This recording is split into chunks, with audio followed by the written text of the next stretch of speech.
Bonjour, c'est Amandine pour être essentiellement bien. J'espère que tu vas bien. Je te fais une nouvelle vidéo où je vais te parler de 7 produits à bannir pour t'aider à tomber enceinte ou si tu es déjà enceinte pour faire en sorte que ta grossesse se passe dans les meilleures conditions pour ton bébé. Alors vraiment là c'est une vidéo que j'ai mis un petit peu de temps à faire parce que je voulais être sûre de toutes les infos que je vais vous donner et c'est vraiment hyper important pour moi de vous transmettre toutes ces informations parce que voilà, pour moi c'est essentiel de connaître ça pour vous aider à tomber enceinte ou pour passer une grossesse plus sereine. Voilà, alors est-ce que vous êtes prêts pour cette nouvelle vidéo? Alors restez bien jusqu'au bout parce que là je vais vous donner 7 types de produits à vraiment bannir de sa salle de bain. Donc ce serait dommage d'en rater.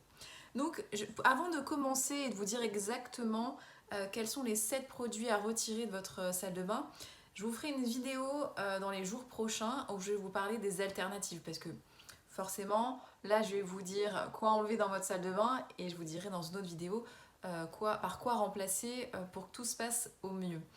Alors avant de vous en dire plus, je vais vous parler de pourquoi je vous fais cette vidéo. Alors il se trouve que moi, quand j'ai souhaité tomber enceinte, on m'a rapidement diagnostiqué le syndrome des ovaires polykystiques. Et alors même si vous n'avez pas ce syndrome-là, hein, c'est intéressant pour vous cette vidéo, il faut savoir qu'en fait on ne sait pas d'où provient trop ce syndrome. Et il y a une piste qui serait que les perturbateurs endocriniens justement vont influer négativement pour créer ce syndrome. Et il y a aussi plein de choses en fait quand on s'intéresse un petit peu aux perturbateurs endocriniens et aux cosmétiques et aux produits beauté qu'on a dans notre salle de bain, qu'il y a peut-être pas mal de choses qui sont pas si bien que ça, en tout cas pour notre fertilité, et encore moins quand on est enceinte parce qu'il y a des choses qui peuvent vraiment être toxiques pour notre bébé. Donc l'idée c'est de vous parler de tout ça, bien sûr sans vous culpabiliser. Peut-être que vous aurez envie de faire du ménage dans votre salle de bain suite à cette vidéo, ou peut-être que vous voudrez simplement les mettre de côté en vous disant ben voilà, une fois que j'aurai eu mon bébé, peut-être que j'aurai envie de réutiliser ces produits sans forcément les jeter. Mais voilà, si en conscience vous voulez mettre toutes les chances de votre côté pour vous aider à tomber enceinte, ou si vous êtes enceinte et que vous voulez mettre toutes les chances de votre côté pour aider votre bébé à se développer normalement, voilà, vous savez après ce qu'il vous reste à faire. Donc juste pour revenir un petit peu sur une définition qui est importante, c'est qu'est-ce qu'un perturbateur endocrinien? Alors là je vous ai noté, j'ai pris mes petites fiches pour vraiment être sûre de ce que je vous dis. Alors selon l'Organisme mondial de la santé, l'OMS, ils définissent les perturbateurs endocriniens comme une substance qui altère les fonctions du système endocrinien, donc du système hormonal, et de ce fait induit des effets néfastes dans un organisme intact, chez sa progéniture au sein de la population. Globalement, c'est ça. Donc en fait, c'est une substance qui va dérégler votre fonctionnement hormonal et qui va être néfaste pour votre santé. Globalement, c'est ça. Et j'avais noté autre chose que je voulais vous dire. Ah oui, les perturbateurs endocriniens, pourquoi ils sont néfastes pour notre système hormonal? C'est qu'en fait, ils vont imiter l'action d'une hormone et entraînent une réponse. Ça peut aussi empêcher une hormone de se fixer sur un récepteur et donc empêcher la transmission du signal hormonal, donc ça va créer des blocages.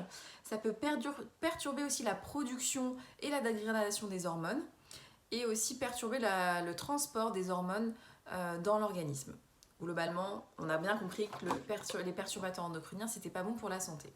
Donc là, je vais vous citer les 7 produits de beauté à éliminer de votre salle de bain pour vous aider dans votre fertilité, pour vous aider à tomber enceinte ou si vous êtes enceinte, voilà, pour éviter de donner des mauvais produits, enfin en tout cas des produits toxiques pour votre bébé.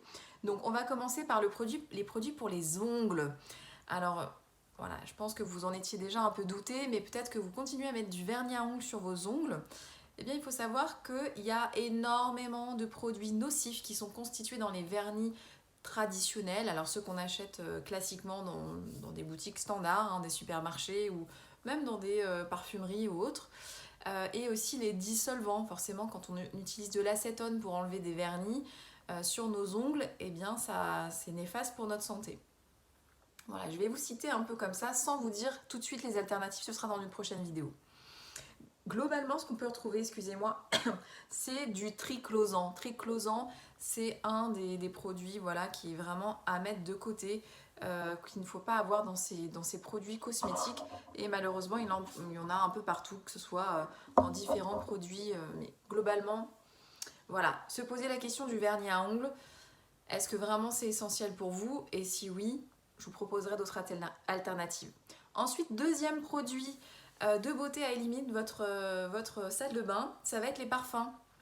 Et oui, les parfums, est-ce que vous saviez que ça avait plein de composés toxiques et qui vont perturber en tout cas votre système hormonal?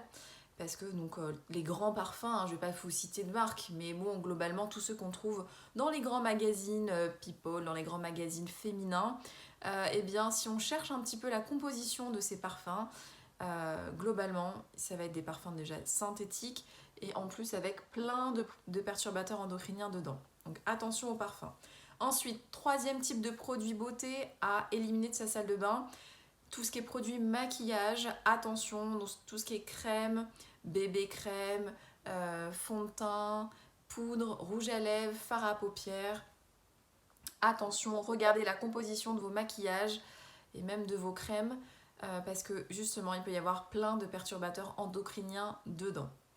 Ensuite, quatrième produit de beauté à éliminer de votre salle de bain, des produits pour les cheveux. Alors ça va consister de la coloration. Alors forcément coloration, rien que quand on sent l'odeur c'est comme le vernis à ongles, hein. Quand on arrive dans une onglerie et qu'on sent l'odeur des produits, on peut se douter que c'est pas si bon que ça pour notre santé.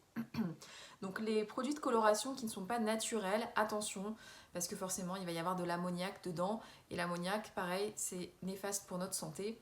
Donc voilà, attention. Il y a aussi tout ce qui est shampoing, après-shampoing, coiffant, tout ce qui est lac. Voilà, c'est des choses qu'on va mettre régulièrement au contact de notre cuir chevelu et donc qui va rentrer dans notre peau et qui peut avoir des effets néfastes sur notre santé. Ensuite, donc 1, 2, 3, 4, on va passer au cinquième produit néfaste pour notre santé et notre fertilité. Ça va être les produits lavants pour le corps ou les produits pour le corps en général. Il va y avoir tout ce qui est savon, gel douche, dentifrice, hygiène intime, crème dépilatoire. Alors hygiène intime, je fais juste une parenthèse. Normalement, tous les savons qui sont à objectif pour une hygiène intime, en général, c'est des produits qui sont, quand on a des mycoses ou des problèmes de candidose ou des problèmes, voilà, au niveau de la flore vaginale, si c'est prescrit par votre gynéco, continuez à l'utiliser ponctuellement. Une fois que cet épisode de problème vaginal est passé, normalement, vous n'avez pas à utiliser un savon d'hygiène intime quotidiennement parce qu'en fait le pH de ces savons ne correspond pas au pH naturel de notre corps. Donc attention, renseignez-vous là-dessus. Ensuite, sixième produit, on va parler des déodorants. Et oui, les déodorants, alors en plus ceux en spray, vous avez l'avantage de respirer un petit peu ce qu'il y a dans le spray, mais aussi attention, s'il y a de l'aluminium, plein d'autres produits qui peuvent être néfastes pour votre santé, attention aux déodorants. Et dernier type de produit beauté à éliminer de votre salle de bain, attention, ça va être les crèmes solaires, les lingettes autobronzantes. Alors bien sûr, je ne vous dis pas de ne pas utiliser de crème solaire, je ne vous dis pas d'arrêter d'utiliser les dentifrices, tout ça, je vous dis juste attention à votre composition, à la composition de ces produits-là, parce qu'ils contiennent énormément, si on consomme des produits standards, classiques, qu'on trouve en supermarché, voilà, où on n'a pas regardé la composition, eh bien je vous incite vraiment à regarder la composition des crèmes solaires et des lingettes autobronzantes et de tous les autres produits que je vous ai cités là, parce que clairement, si je vous sors toute la liste, alors que ce soit des benzophénols, des anti-UV, donc on utilise dans les crèmes solaires ou même dans les crèmes anti-âge ou dans les crèmes de jour, c'est aussi contenu dans les déodorants, vernis à ongles, l'aluminium, les parabènes, les phtalates, les propylène glycol, le triclosan, et j'en passe et des meilleurs, hein. Globalement, il y en a plein. Il faut savoir qu'il y a plus d'une centaine de substances que notre peau va absorber quotidiennement, entre tous les produits qu'on va mettre sur notre visage, les produits nettoyants, les toniques, les crèmes de jour, les bébés crèmes, les fonds de teint, les rouges à lèvres, les poudres, les démaquillants, la crème de nuit. Si on compte aussi en plus de temps en temps le masque et le peeling, on va avoir plus d'une centaine de substances différentes sur notre peau que notre peau va absorber chaque jour. Ensuite, si on parle des cheveux, il y a le silicone, l'ammonium, les huiles minérales qui sont issues de la pétrochimie, que notre corps ne reconnaît pas, qui va vraiment intoxiquer nos cheveux, des parabènes, les conservateurs, l'éther glycol.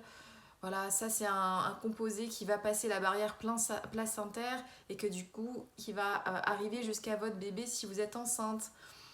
Le triclosan, on en a déjà parlé, c'est un antibactérien, un conservateur qui est composé dans les dentifrices, les bains de bouche, les mousses à raser, messieurs, les déodorants. Et globalement, voilà, donc ça a été étiqueté comme ralentisseur du développement cérébral, ça diminue la production d'œstrogènes, aussi ça a des effets cancérigènes. Voilà, tout ce qu'il faut bien hein, pour vous aider pour votre santé. Et quoi d'autre ?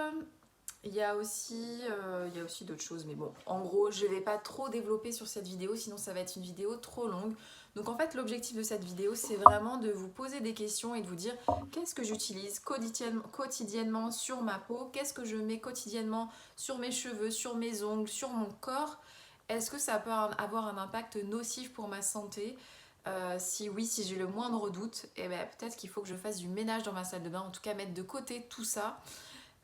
Pour vraiment mettre toutes les chances de votre côté pour vous aider à tomber enceinte et faire en sorte que votre grossesse se poursuive et pour que votre bébé soit en pleine santé. Voilà, tout ça c'est vraiment des conseils que moi j'ai pu utiliser et mis en pratique au quotidien et ça m'a vraiment aidé au niveau hormonal. En tout cas moi je vois que le syndrome des ovaires polykystiques que j'ai est vraiment très atténué. Je n'ai quasiment plus de symptômes de syndrome des ovaires polykystiques en faisant du ménage dans ma salle de bain et autres, il n'y a pas que ça, hein, mais vraiment ça peut vous aider à faire le tri dans vos placards de salle de bain. Voilà, j'espère que cette vidéo vous aura été utile. Surtout, vous pouvez me dire en commentaire vos avis, si vous êtes voilà, d'accord, pas d'accord, qu'est-ce que vous en pensez, pourquoi, comment.